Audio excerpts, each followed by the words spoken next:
Hablamos de lo que está pasando con el dólar, la caída que se dio en nuestro país. Saludamos a Alejandro Useche, economista y profesor de la Universidad del Rosario. Gracias por acompañarnos. Buenos días, estimado Pablo. Gracias por la invitación. Un saludo especial para ti y para toda la audiencia. Bueno, gracias a usted por estar con nosotros y quisiéramos saber por qué se da esta caída, por qué baja. Esta es una noticia que tenemos que catalogar como buena, mala. Cuéntenos un poquito. Claro que sí, Pablo. Hay múltiples motivos por los cuales el dólar está a la baja en Colombia, pero es importante anotar que es una tendencia prácticamente global. Es decir, si bien es cierto, hay unos motivos locales que lo están impulsando a la baja, hay también fenómenos que están afectando a toda la economía del planeta. Para resumir rápidamente los que a mi modo de ver son los puntos más importantes, primero, localmente, todos los acontecimientos políticos de los últimos días han tenido una influencia sobre las perspectivas de los inversionistas y han hecho que vean de alguna manera con un poco menos de riesgo al país en términos de inversión. ¿Qué quiero decir con esto? Si bien es cierto que cuando empezó el actual gobierno, y no me quiero meter ni más faltaba en política, había una percepción de mucha incertidumbre. Primer gobierno izquierda del país, ¿qué va a suceder? ¿Será que vienen cambios radicales en los planes de gobierno, en las políticas? Eso hizo que la tensión llevara bastante al alza al dólar y particularmente un temor en cuanto al sector petrolero, ya que sabíamos que el enfoque inicial era mucho más radical en cuanto a casi parar en seco las nuevas explotaciones de petróleo.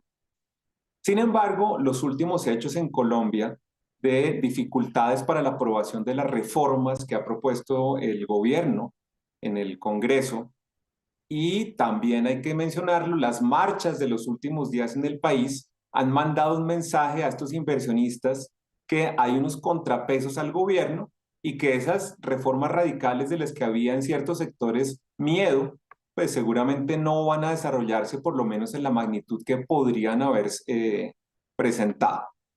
Sumémosle a esto también, estimado Pablo, que hay fenómenos internacionales como, entre otros, un buen comportamiento del precio del petróleo, a pesar de que durante esta mañana ha bajado un poquito, un 1,6%, pero en términos estructurales parece que puede subir, entre otros por un anuncio de Arabia Saudita de un recorte grande de 1 millón de barriles diarios en su producción. Colombia, al ser exportador de petróleo, pues podría beneficiarse de este recorte, porque si aumenta el precio mundial del petróleo, vamos a recibir más dólares por nuestras exportaciones de este producto.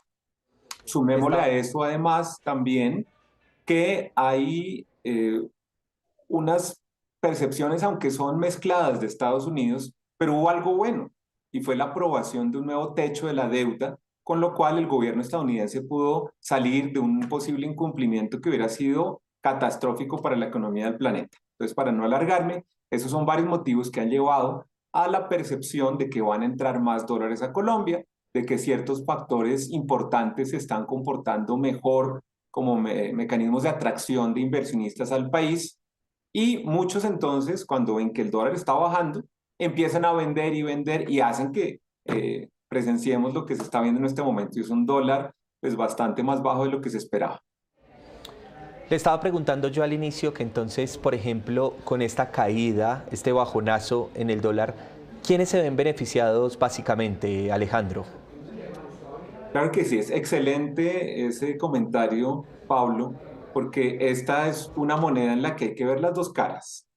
Yo creo que hay más beneficios para la economía del país, para todos nosotros como habitantes y consumidores, que los perjuicios que por otro lado también trae, que hay que reconocer que se pueden presentar.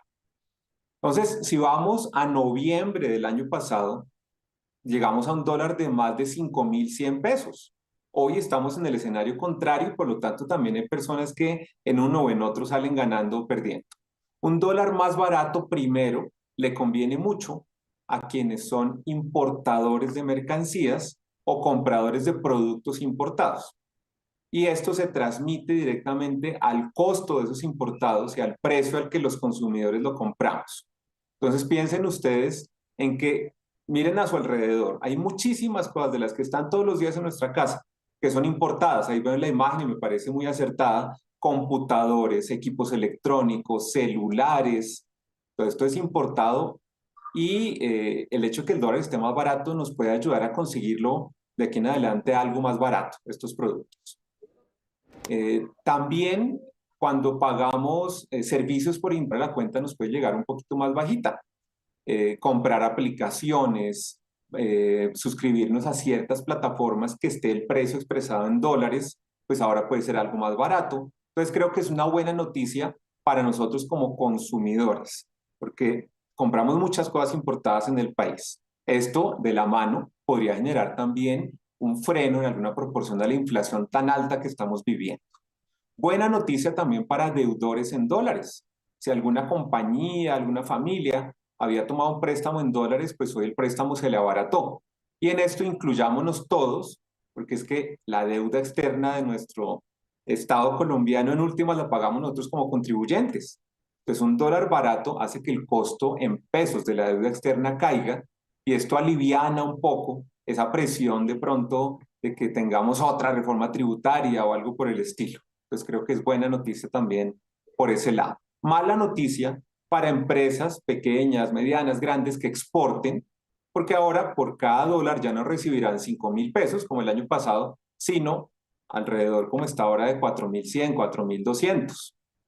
Mala noticia también para quienes reciben remesas del exterior, es decir, tienen familiares que trabajan afuera y mandan periódicamente unos dólares porque ahora los cambian un poquito más baratos. Entonces hay que considerar ambas partes, pero creo yo, el beneficio es mayor de un dólar barato si consideramos que todos como consumidores adquirimos productos importados y que esto va a beneficiar a que la inflación frene en alguna proporción. Alejandro, ¿usted considera que cómo va a continuar, digamos, esta tendencia del dólar? ¿Cómo va a seguir comportándose en Colombia?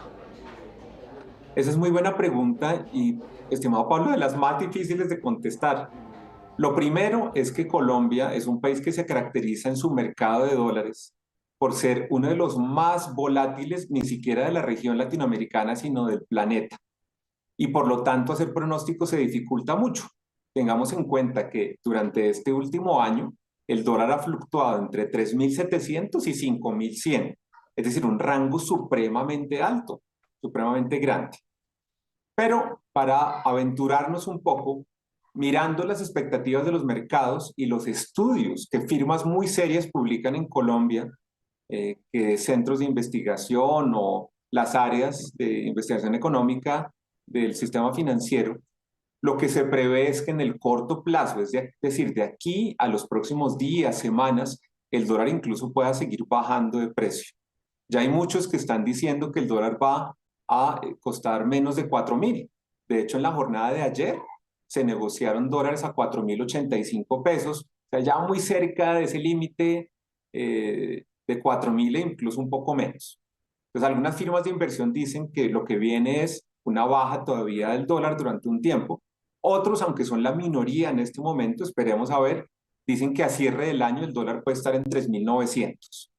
Sin embargo, las expectativas del mercado son más bien a que tengamos de pronto en el corto plazo, en cosa de días, las próximas semanas, un dólar teado barato, repito, que puede bajar de los 4.000, pero que de pronto en unos meses y para cierre de año se estabilice por encima de 4.000. Hay algunos que lo ven hasta incluso en 4.400 a cierre de año.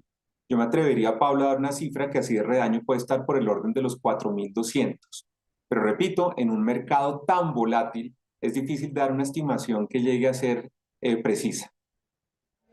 Bueno, pues muy bien. Por último, Alejandro, sí que es difícil esta pregunta, pero tiene que ver algo las decisiones del gobierno en temas, por ejemplo, de reformas, etcétera, con esa caída o el alza de lo mismo del dólar. Así es. Y claro, aquí nos metemos en un campo político que yo sé que es delicado, porque no estamos hablando ni a favor ni en contra del gobierno, ni más faltaba, pero sí de cómo los mercados, los inversionistas nacionales y extranjeros perciben esto que tú mencionas y es lo que está pasando con las reformas en el país. Como lo mencioné hace un momento, cuando inició el actual gobierno había mucha incertidumbre, expectativas de pronto de que si se aprobaban reformas muy drásticas que llevaran a cambios profundos en lo laboral, lo pensional, lo tributario, las reglas de juego cambiaran tanto que ya encontráramos un país diferente en términos de inversión, de negocios, incluso económico y social. Sin embargo, como tú lo mencionas, y eso pues digamos que está a la vista de todos, se ha llevado un proceso en el Congreso de debate juicioso, tranquilo de estas reformas y varias de ellas no se han aprobado. Esto no quiero decir que sea ni bueno ni malo, simplemente que la lectura que se le da desde las finanzas es que no va a haber unos cambios tan profundos, tan extremos como pudieron haber sido, y que por lo tanto el clima de negocios, las reglas de juego van a ser más estables frente a lo que venían en los gobiernos anteriores. Y eso atrae a los inversionistas. Entonces, definitivamente, el futuro de estas reformas y de lo que llegue a ser la puesta en práctica de muchos de los cambios anunciados por el gobierno definirá el comportamiento en buena medida del dólar. No quiero decir que las reformas sean malas, repito, sino que el mensaje que se está mandando es que hay unos suficientes debates, contrapesos a estas reformas que pudieron haber sido bastante más profundas. Y como lo mencioné también, yo creo que hemos visto no solo en el Congreso, sino en las calles, muchas personas manifestándose no solo a favor, sino más recientemente también en contra de las políticas del gobierno. Entonces el mensaje que se manda es que hay una opinión compartida, pero que no se va a profundizar solamente en las políticas extremas que de pronto algunos percibieron iba a aplicar este gobierno en diferentes campos. Bueno, entonces ahí está la explicación muy completa. Alejandro Useche, economista y profesor de la Universidad del Rosario, gracias por ayudarnos a entender un poquito esto del bajonazo del dólar, pero también cómo nos afecta como colombianos. Gracias por estar con nosotros. Muchas gracias, querido Pablo, y un saludo muy especial. Un saludo muy grande.